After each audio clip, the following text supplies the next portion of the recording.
کہ پہلا حق جو ہر مسلمان کے لیے قرآن کریم کے لیے ضروری ہے وہ قرآن کریم پر ایمان لانا اور اس کی تعظیم کرنا ہے۔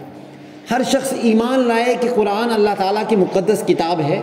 اس میں کوئی شک و شبہ، ذالک الکتاب لا ریب فیہ، یہ ایسی کتاب ہے کہ جس میں کوئی شک و شبہ نہیں، کوئی گنجائش ہی نہیں ہے۔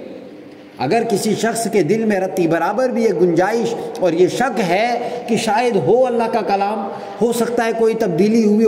ہو سکتا ہے کوئی رد و بدل ہوا ہو سکتا ہے کہ ایسا نہ ہو سکتا ہے بعد میں لوگوں نے تبدیلی کر دی ہو، تو اس شخص کا ایمان باقی نہیں رہتا ہے۔ اور آج اس وقت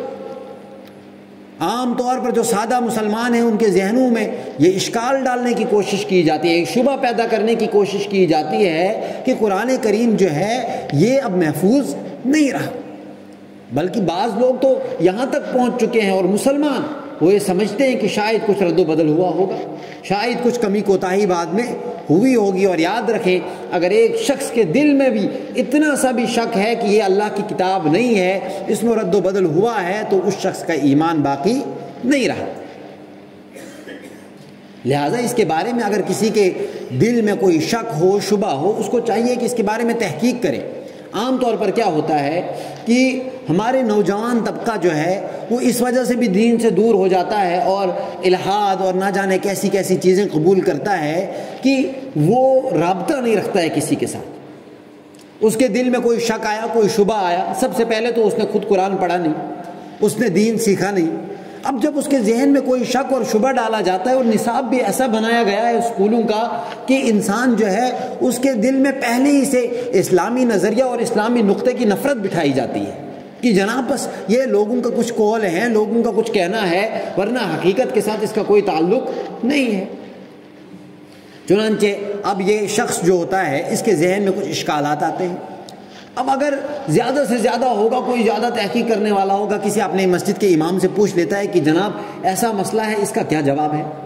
اگر وہاں سے اس کو جواب نہیں ملا، اب اس کو لگتا ہے کہ اسلام کے پاس اس کا جواب نہیں ہے۔ چنانچہ اب وہ کیا کرتا ہے کہ اب اس کے دل میں اس چیز کی نفرت آنا شروع، تھوڑا شک شک شک شک، اور پھر ایک وقت آتا ہے کہ یہ بالکل ایمان سے کیا ہو جاتا ہے، باہر ہو جاتا ہے۔ حالانکہ اگر اس کے جسم میں کبھی بیماری ہو جائے، کوئی پھوڑا نکل جائے، کوئی بڑی لا علاج بیماری ہو جائے، تو اگر لا علاج بھی ہو، اگر ڈاکٹر بھی کہہ دیں کہ بھئی اس کا علاج ممکن ہے ہی نہیں، کیا وہ علاج کرانا چھوڑتا ہے؟ نہیں۔ کوئی بیماری ہوئی، ایک ڈاکٹر کے پاس جائے گا، وہاں نہیں ملا، دوسرے ڈاکٹر کے پاس جائے گا، تیسرے کے پاس، چوتھے کے پاس، خیر اپنا سب کچھ قربان کر دے گا، اپنے مال و دولت ساری لگا دے گا اور کوشش کرے گا کہ میرا کیا ہونا چاہیے، کہیں نہ کہیں علاج ہو، کہیں نہ کہیں تو ممکن ہوگا۔ چنانچہ پوری کوشش کرتا ہے، لیکن یہی بات جب ایمان پر آتی ہے تو ایمان کے لیے کیا کرتا ہے، وہ اپنے امام صاحب سے زیادہ پوچھ لیا، کسی دوست سے پوچھ لیا، اگر وہاں جواب نہیں ملا کسی داڑھی ٹوپی والے سے پوچھ لیا، چاہے اس کو دین کی خبر ہے نہیں ہے، وہاں جواب نہیں ملا تو اب اس کے ذہن میں شک پڑ جاتا ہے کہ جناب اب اس چیز کا جواب کسی کے پاس نہیں ہے، چنانچہ وہ دین سے نکل جاتا ہے۔ حالانکہ اس کے اوپر فرض ہے کہ تب تک یہ تلاش کرتا رہے جب تک اس کے دل سے وہ شک اور شبہ دور نہ ہو جائے، ایک سے پوچھے، دو سے پوچھے، تین سے پوچھے۔ جب اپنی جسمانی بیماری کے لیے یہ لاکھوں منتیں اور کوششیں کرتا ہے تو اپنی اس ایمانی بیماری کے لیے بھی اس کو کرنا پڑے گا، اس روحانی بیماری کے لیے بھی کرنا پڑے گا۔ یہ ممکن ہے کہ ایک شخص کے پاس، دو شخص کے پاس، تین شخص کے پاس، 5 عالموں کے پاس، 6 عالموں کے پاس آپ کا جواب نہیں ہوگا، لیکن ایسا بالکل ممکن نہیں ہے کہ اسلام میں اس کا جواب نہ ہو۔ اسلام میں آپ کو ہر شبے کا جواب ملے گا، ہر شبے کا ازالہ کیا جائے گا، لیکن شرط ہے کہ آپ اس کی تلاش جاری رکھیں۔ ایسا نہ ہو کہ دل میں شک آیا اور آدمی نکل گیا۔